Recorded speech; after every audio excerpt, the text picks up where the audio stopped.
بسم اللہ الرحمن الرحیم۔ شروع اللہ کے نام سے جو بڑا مہربان نہایت رحم والا ہے۔ السلام علیکم ورحمۃ اللہ وبرکاتہ۔ الحمدللہ رب العالمین والصلاة والسلام علی اشرف الانبیاء والمرسلین وعلی آلہ وصحبہ اجمعین ومن تبع احسان الی یوم الدین، اما بعد۔ قال اللہ تعالی فی القرآن المجید والفرقان الحمید، فاعوذ باللہ من الشیطان الرجیم، بسم اللہ الرحمن الرحیم۔ تلک الرسل فضلنا بعضهم علی بعض۔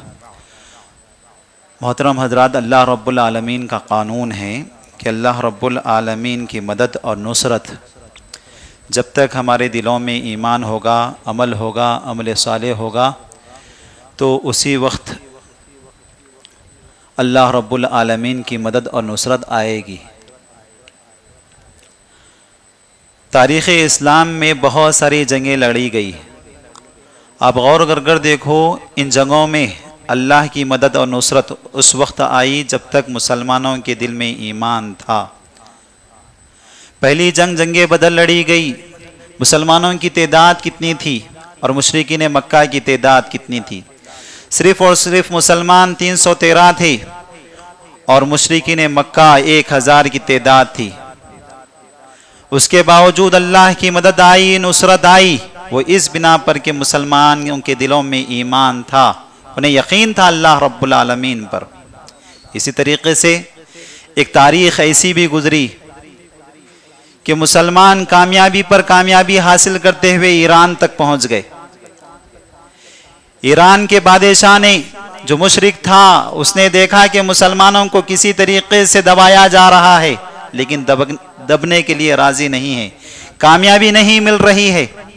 بلا آخر اس نے چین کے بادشاہ کو خط لکھا اور کہا کہ آپ میری مدد کرتے ہوئے ایک فوج کو بھیجیے جو مسلمانوں کے خلاف جنگ کریں۔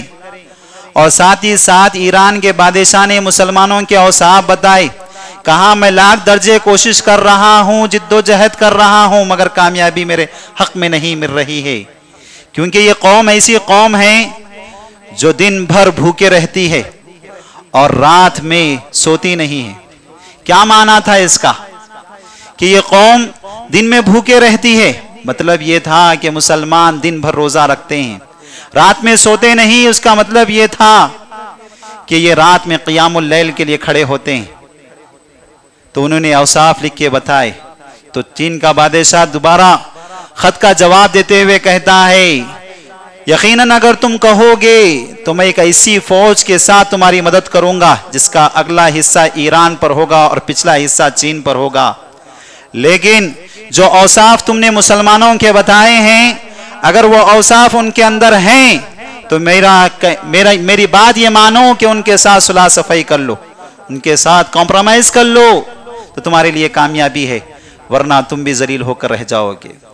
تو بتانا یہ چاہتا ہوں کہ اللہ کی مدد، اللہ کی نصرت اس وقت آتی ہے اس قوم پر جب مسلمانوں کے دلوں میں ایمان رہے گا۔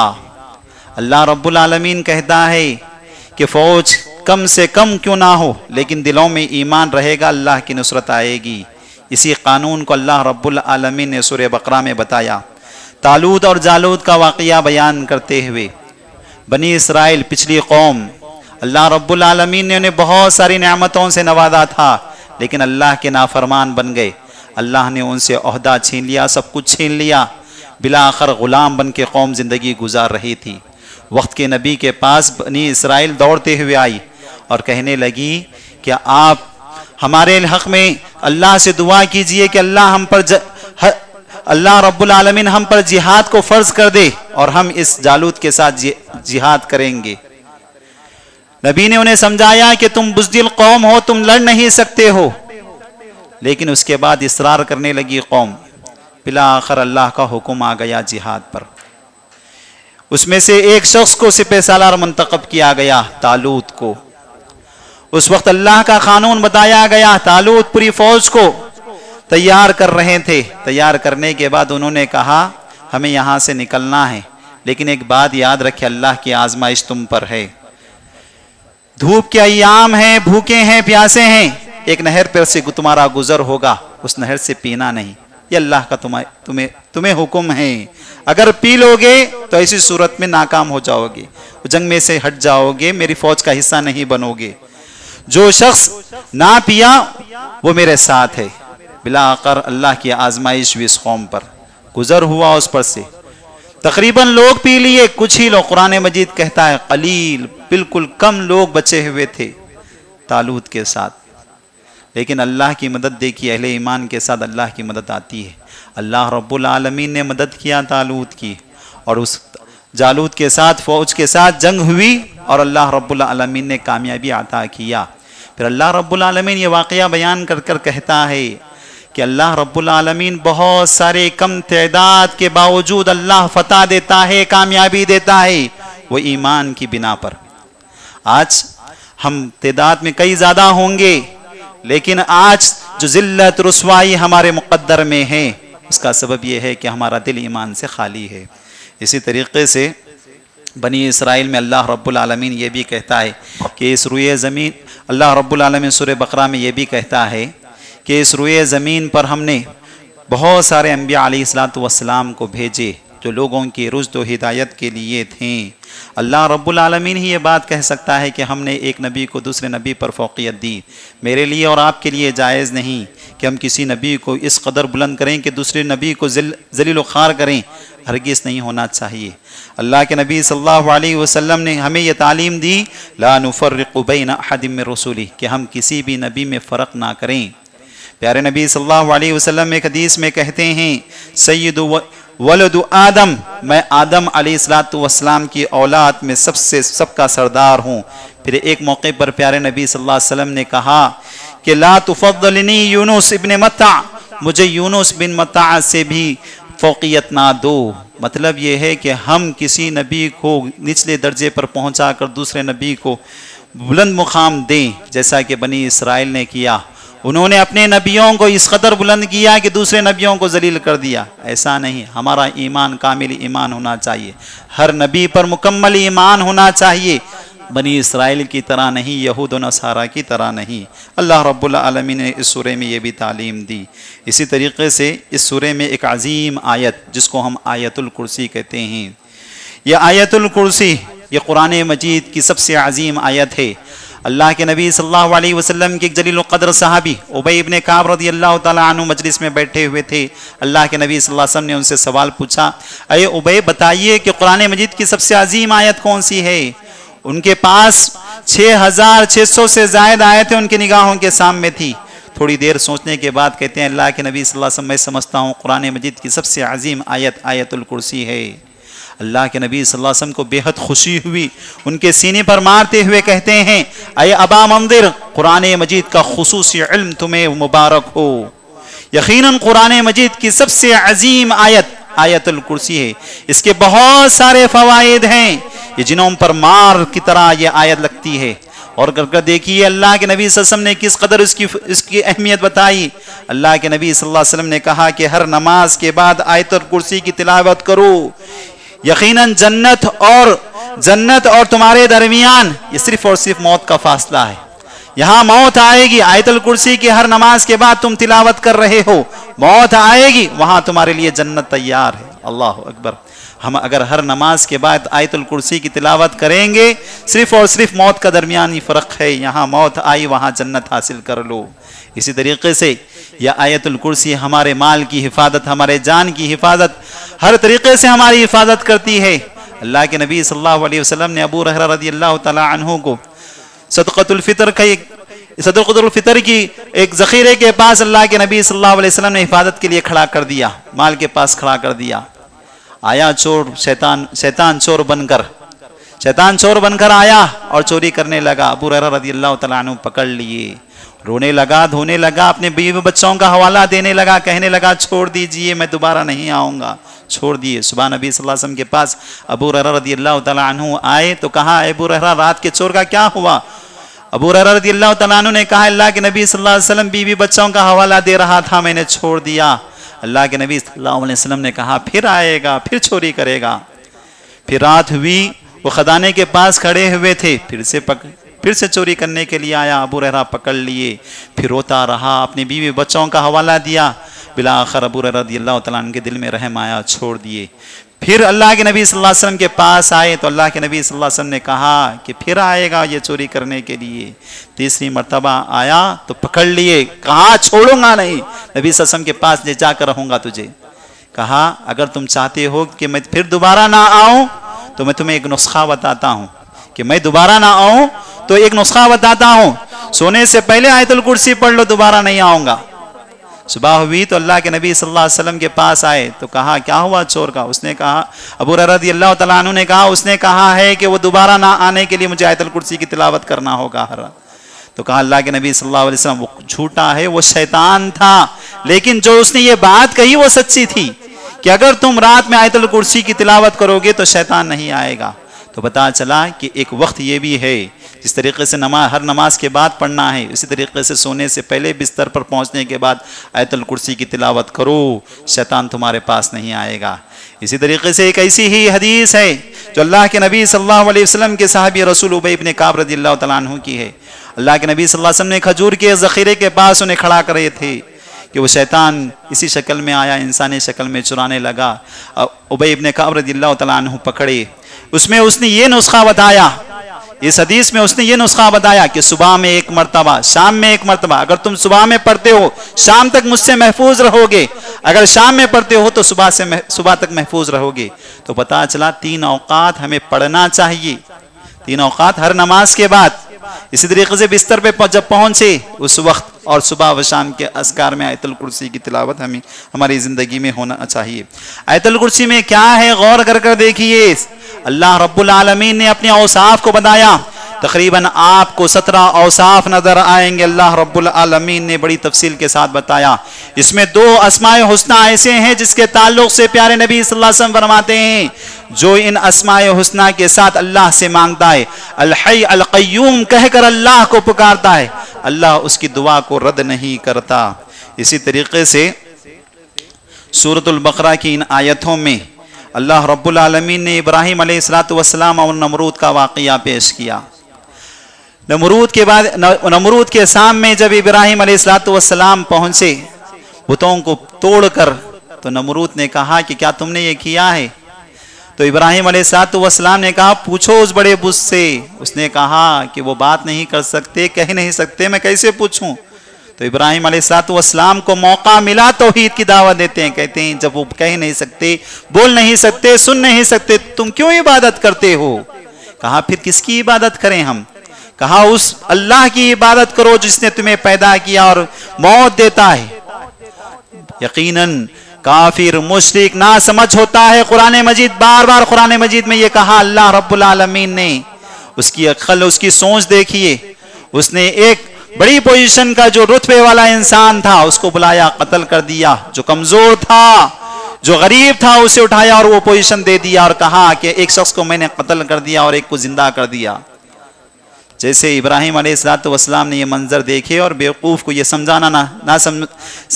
بیوقوف کو یہ سمجھانا گوارا نہیں سمجھے اور کہا، فوراً جواب دیتے ہوئے کہا میرا اللہ تو وہ ہے جو مشرق سے سورج کو نکالتا ہے مغرب میں ڈباتا ہے۔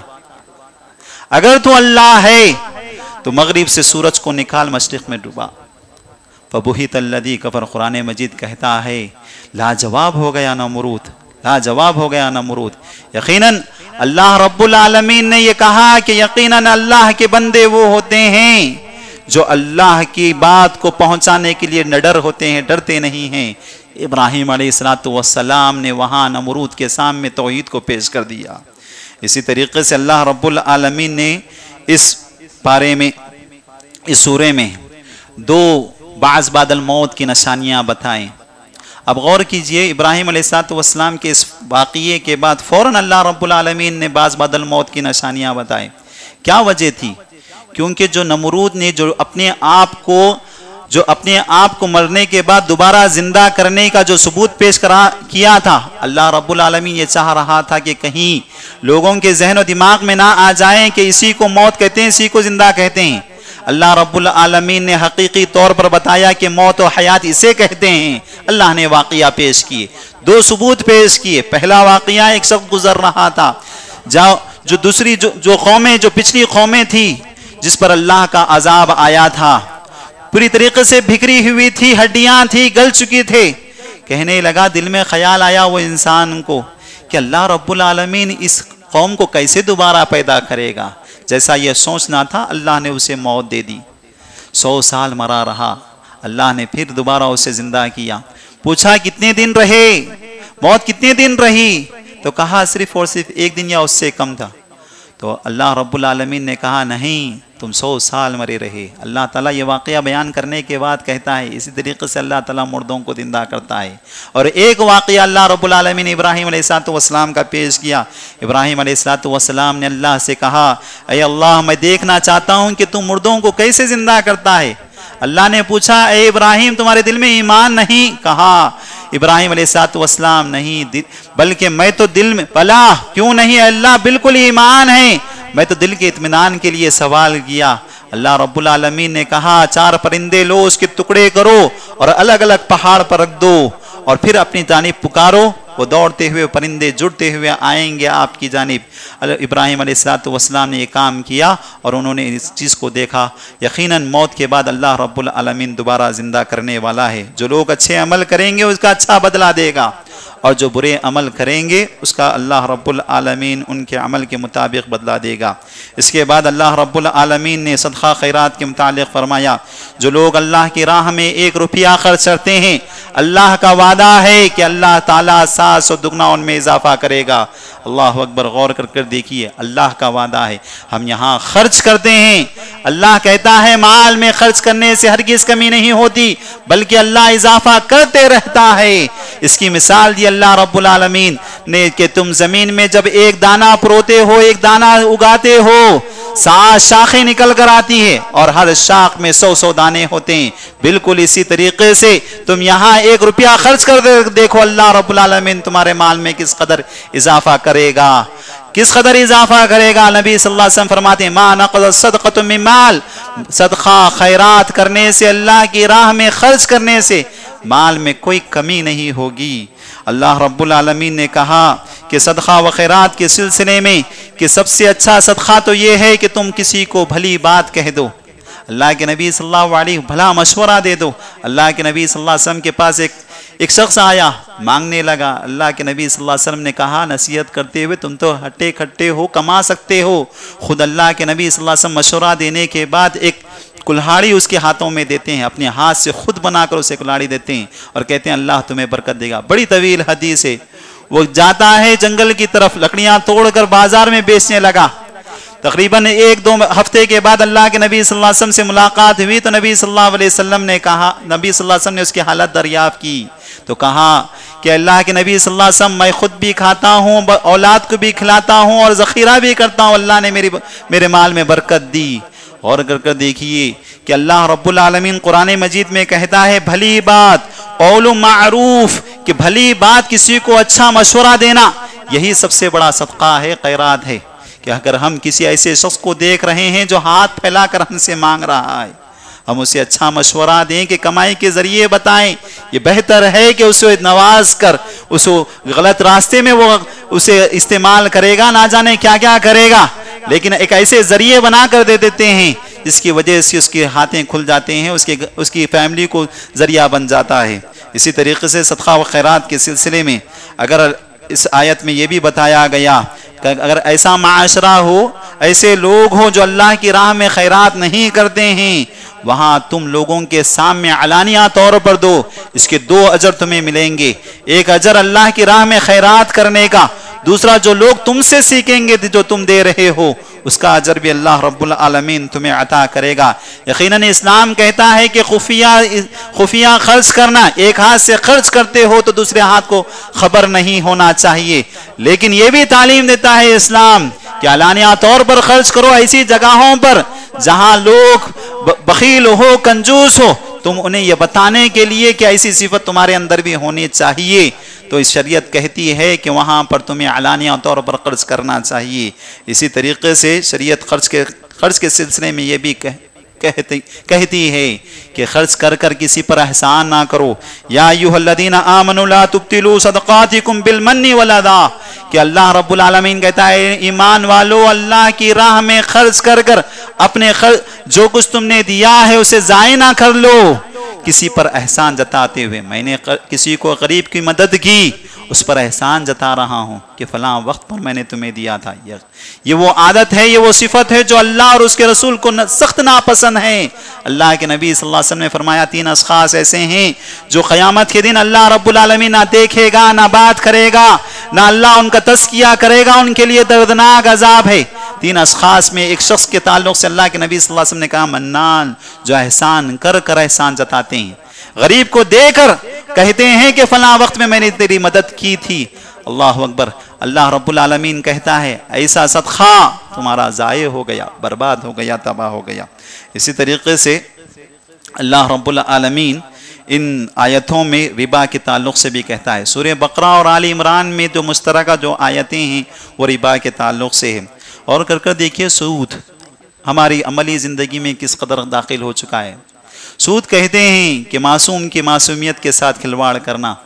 ایک انسان مجبور ہے، اس کی مجبوری کا فائدہ اٹھانا. مجھے پیسوں کی ضرورت ہے، میں آیا کسی سے پیسے مانگنے کے لیے، وہ کہتا ہے میں دوں گا تمہیں پیسے، لیکن اس شرط کے ساتھ جب تم واپس کرو گے تو اضافہ کرتے ہوئے واپس کرو گے. میں 100 روپے دے رہا ہوں، لیکن جب تم واپس کرو گے تو 120 روپے تمہیں دینا ہوگا. یہ سود ہے، یہ ربا ہے. اس کے بہت ساری شکلیں ہیں جس کو اللہ رب العالمین نے حرام کر دیا.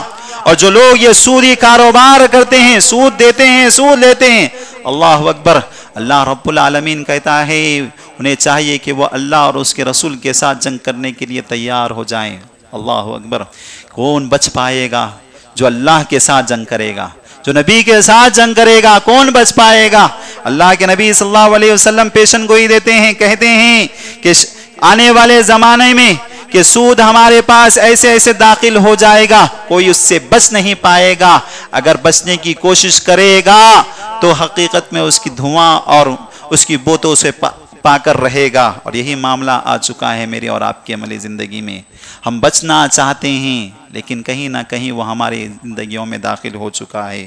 اللہ کے نبی صلی اللہ علیہ وسلم نے حجۃ الوداع کے موقع پر اعلان کیا الا ان ربا الجاہلیہ، میں جاہلیت کے تمام سودی کاروبار کو ختم کرتا ہوں، میں اپنے پاؤں کے نیچے سے کچلتا ہوں. سب سے پہلے میں معاف کرتا ہوں عباس بن عبد المطلب کا جو ربا تھا اس کو میں ختم کرتا ہوں. اللہ کے نبی صلی اللہ علیہ وسلم نے اپنے خاندان سے شروعات کی اس ربا کی. اللہ کے نبی صلی اللہ علیہ وسلم نے اپنے خاندان سے اس کو اپنے خاندان سے ختم کیا.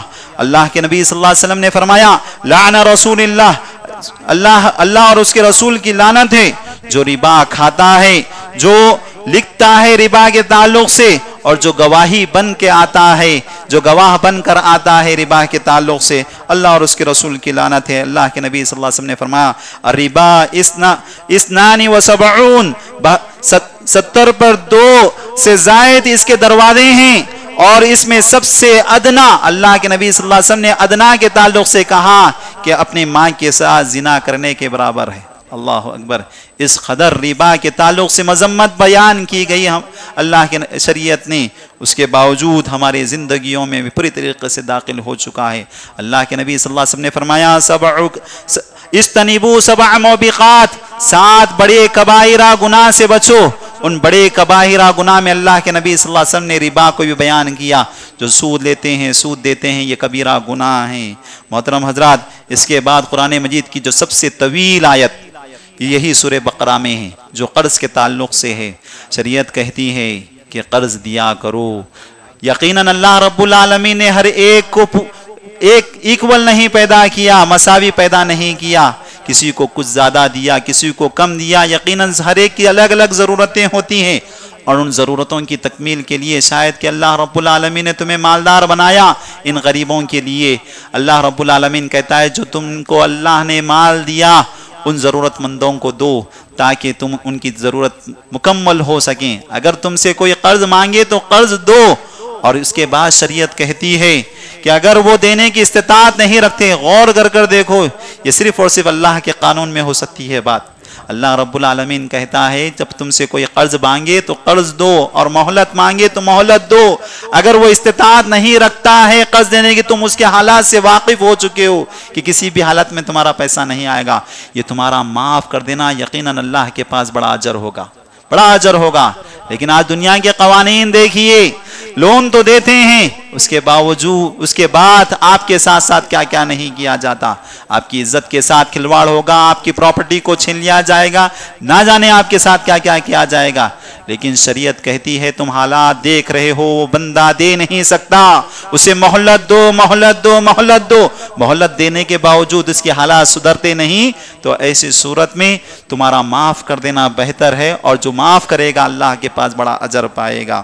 محترم حضرات، اسی طریقے سے سورۃ البقرہ کی آخری آیتیں جس میں اللہ رب العالمین نے دعا سکھایا، یہ بڑی اہمیت کے حامل ہے. یہ آیتیں جو 2 آیتیں پیارے نبی صلی اللہ علیہ وسلم نے فرمایا سونے سے پہلے جو اس کو پڑھتا ہے اللہ رب العالمین 2 فرشتوں کو بھیج دیتا ہے اس کی حفاظت کے لیے. کیا دعائیں ہیں دیکھیے آپ، یہ دعاؤں کا برابر ہماری زندگی میں اہتمام ہونا چاہیے. اس قدر دعائیں ہماری زندگی میں ہوگی یقیناً کامیاب ہو کر رہیں گے. اللہ ہی ہے جو ہمیں یہ دعائیں سکھایا. لیکن دیکھو آپ، اللہ رب العالمین کا فضل ہی ہے، اللہ رب العالمین کی یہ رحمت ہی ہے کہ اللہ رب العالمین نے ہمیں دعا مانگنے کا طریقہ بھی سکھایا کہ تم غلطی کرو گے، خطا کرو گے، تم سے غلطیاں ہوگی، اور غلطیاں کے بعد اللہ سے کیسے معافی مانگنا چاہیے اللہ نے ہی سکھایا. آدم علیہ السلام سے غلطی ہوئی، درخت کے قریب پہنچے، وہ درخت جس کو اللہ رب العالمین نے کہا تھا کہ اس کے قریب نہ جانا، پھر اللہ ہی نے کلمہ سکھایا. اللہ رب العالمین ربنا ظلمنا انفسنا وان لم تغفر لنا وترحمنا لنكونن من الخاسرین. اے اللہ، ہم نے اپنے نفسوں پر ظلم کیا ہے، اگر تو معاف نہیں کرے گا تو ہم نقصان اٹھانے والوں میں سے ہو جائیں گے. ان 2 آیتوں میں ہے کیا؟ ان دونوں آیتوں میں اللہ رب العالمین سے بندہ اللہ سے گڑ گڑاتے ہوئے دعا کرتا ہے، اے اللہ ہمارے ان گناہوں کو نہ پکڑ جس کو ہم نے جان بوجھ کر کیا یا بھول کر کیا. اے اللہ ان گناہوں کی گرفت نہ کر، ہم پر اتنا بوجھ نہ ڈال جس کی ہم استطاعت نہیں رکھتے ہیں، طاقت نہیں رکھتے ہیں. اے اللہ ہمارے گناہوں کو معاف فرما. اے اللہ ہم پر رحم فرما، یقیناً تو معاف کرنے والا رحم کرنے والا ہے، ہماری مدد فرما. یہ تمام آیتوں میں یہ بتایا گیا کہ ایک بندہ اللہ تعالیٰ سے کیسے دعائیں کرنا چاہیے. یہاں سورۃ البقرہ کی تفسیر ختم ہوئی. مختصراً جو بھی اللہ رب العالمین جسے جو موٹی موٹی آیتیں تھیں جس کو میں نے آپ لوگوں کے سامنے بتایا، انشاءاللہ تعالیٰ کل سے سورہ آل عمران کی آیتوں کی تفسیر ہوگی. اللہ رب العالمین سے دعا ہے کہ اے پروردگارہ جو کچھ ہم نے سنا ہے اس پر عمل کرنے کی توفیق عطا فرما. آمین یا رب العالمین. الحمدللہ رب العالمین، صلی اللہ علی نبی.